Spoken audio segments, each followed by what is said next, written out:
Hey there, it's me Eden. If you are new to the channel, then please subscribe to my channel and visit my Patreon page for early access, link in the description. The first couple contained cutlery, dishes, and household ornaments. Then, I opened one box and froze. Inside were piles of Grace's clothes. They were a little musty, but still neatly stored away. I stared at them, feeling a lump in my throat. George clearly hadn't been able to let them go. Shaking off the emotion, I closed the crate, grabbed the buggy, and headed back downstairs. With Melissa in the buggy, we set off on the 2-mile walk into the village. It was the first time I had been to the village in years, and not much had changed. There was the small sub-post office, a licensed grocer's and newsagent, a butcher, a small chemist, and a fruit and veg shop. And, of course, the local pub. The old coach house. I expected that's where George spent most of his nights. We reached the war memorial, and I stopped to sit on one of the benches. The air was fresh, and despite the overcast sky, it felt peaceful. Several people passed by, nodding or offering a quiet hello as they saw us. Melissa was calm, her tiny fingers playing with the strap of her buggy. After about half an hour, I stood up, pushing the buggy toward the grocer's to pick up a few things. I grabbed a loaf of bread, some cheese, milk, a couple of tins of food for Melissa, a can of Coke for myself, and today's newspaper. At the till, the cashier looked at Melissa, then at me. "That's George's daughter, isn't it?" she asked. "Yeah." I nodded. "I'm Alex, his nephew. Just down here helping him out a bit." The woman gave me a sympathetic smile. "So sad what happened," she said quietly. "Yes," I replied, my voice just as soft. "Well, you tell him we're all thinking of him. If he needs anything, he only has to ask," she added as I handed her the money. "I will." "Thanks," I said, turning to leave. "Bye," she called after me. "Yeah, bye," I replied, stepping outside. I turned sharply, almost running into a young woman coming down the pavement. "Oh, sorry," I exclaimed as the buggy bumped into her shins. "It's okay," she laughed. "Hey, is that Melissa I see in there?" "Hello, babes," she cooed, bending down to stroke Melissa's cheek gently. "You must be Alex then," she said, straightening up and offering me her hand. "I'm Debbie, married to Gavin, he runs the next farm over." "Oh, nice to meet you," I said, shaking her hand. "So, you here for long?" she asked, tucking a strand of hair behind her ear. "I'm not sure yet. Just helping out," I replied, unsure how to explain the situation. "Hey, let's grab a coffee," she suggested suddenly. Where?" I asked, glancing around. "The old tack shop down the end of the village. It's been turned into a small cafe and bakery," she explained with a smile. "I really should be getting back." I began, but she interrupted. "Oh, come on. Just 10 minutes, she insisted. "All right," I sighed, unable to refuse her enthusiasm. 10 minutes. We walked together toward the cafe. Once inside, we sat down, and a waitress quickly approached us. "I'll have a black coffee and a slice of your apple cake," Debbie said. "What about you, Alex?" "Just a tea and maybe a sausage roll if you have one," I replied. The waitress nodded and walked off with our order. "So, how's George?" Debbie asked, pulling out a pack of menthol cigarettes. She lit one, exhaling the smoke to the side. "He's up and down," I admitted. "Some days are better than others." "Is he still drinking as much?" she asked, narrowing her eyes at me. I hesitated. "Some nights," I lied, not wanting to paint George in too bad a light. I thought so, she said, taking a drag from her cigarette. I saw him at the old coach house on Sunday night. He was pretty far gone, and that bitch Amanda was all over him. Amanda? I asked, confused. Yeah, Amanda. She's a social worker from Kilmarnock. She was assigned to help George after Grace died, but I think she's got her sights set on more, Debbie said with a smirk, flicking ash into the ashtray. She's tried to cozy up to every farmer in the area, looking to marry into money.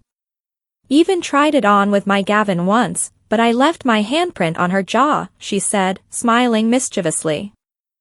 Yeah. He came home drunk that night, I confirmed, shaking my head. He had lipstick marks on his collar. Debbie nodded knowingly. Yeah. She was all over him at the pub, she said, as the waitress returned with our food. We chatted for a while longer. I told her about my upcoming teaching job, and she shared stories about her life before marrying Gavin. I worked in a salon in Ayr, she said, stirring her coffee. But now, I'm just a lady of leisure, I suppose. Any kids? I asked, out of curiosity. Not yet, Debbie replied with a shrug. Maybe in a year or two, once the farm is doing better. As we finished our drinks, Debbie looked up and smiled. You two should come over for dinner one night. Maybe, I said, trying to be polite.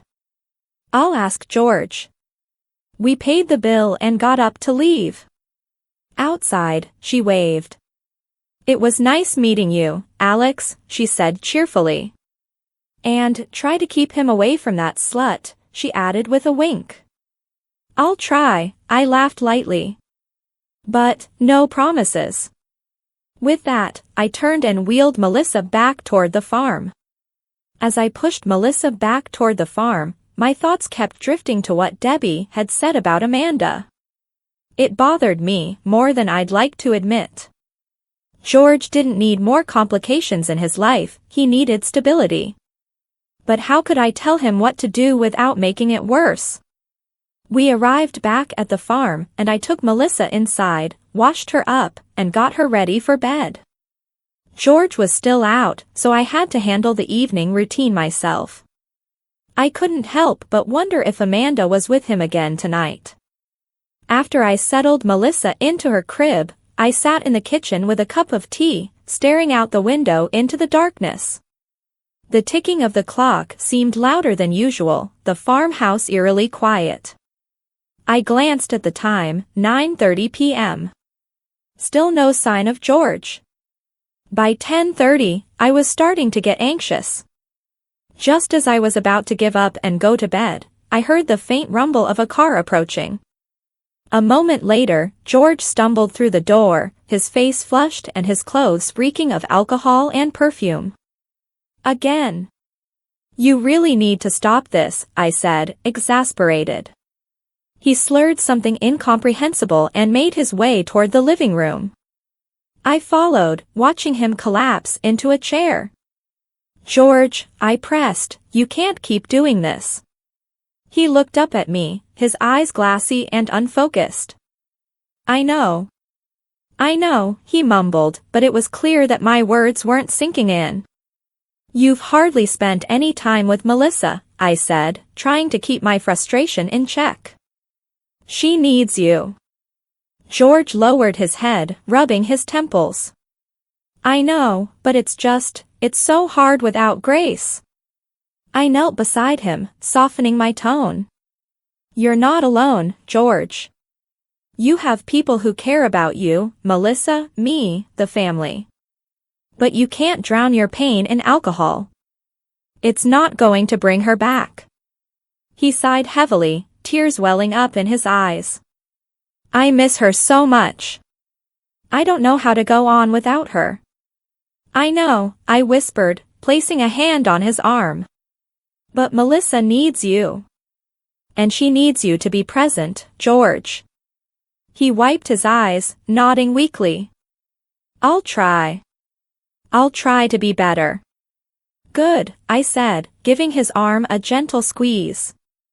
Now, get some rest. We've got another big day tomorrow. With some effort, George got up and headed upstairs. I followed behind, making sure he didn't trip over himself. Once he was in bed, I closed the door and went back to check on Melissa. She was fast asleep, her tiny chest rising and falling with each peaceful breath. I smiled, feeling a small sense of hope. Maybe George would turn things around. Maybe. The next few days were better.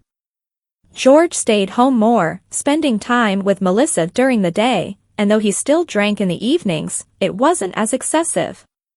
We even talked about Grace, about the good memories, the tough times, and how much he missed her. It felt like we were making progress, little by little. Then, on Friday, things took a strange turn. I decided to take Melissa into the village again for a walk. George was nursing a mild hangover from the night before, so I didn't expect him to come with us. Before leaving, I asked if there was a buggy I could use, and George pointed me to the loft. As I rummaged around for it, I couldn't help but open a few more boxes. One of them caught my attention, a crate full of Grace's clothes. I paused, staring at the neatly folded dresses and blouses, each one a reminder of the life that had been cut short. I couldn't imagine what it must have been like for George to lose her. How he had stored these away, unable to part with them, clinging to the memories they held. I closed the box gently and found the buggy tucked in the back of the room. With Melissa in the buggy, we took our usual route into the village. The walk was pleasant, and the fresh air was a welcome break from the tension that hung over the farmhouse. I stopped at the war memorial again, sitting on the bench while Melissa played with her toy.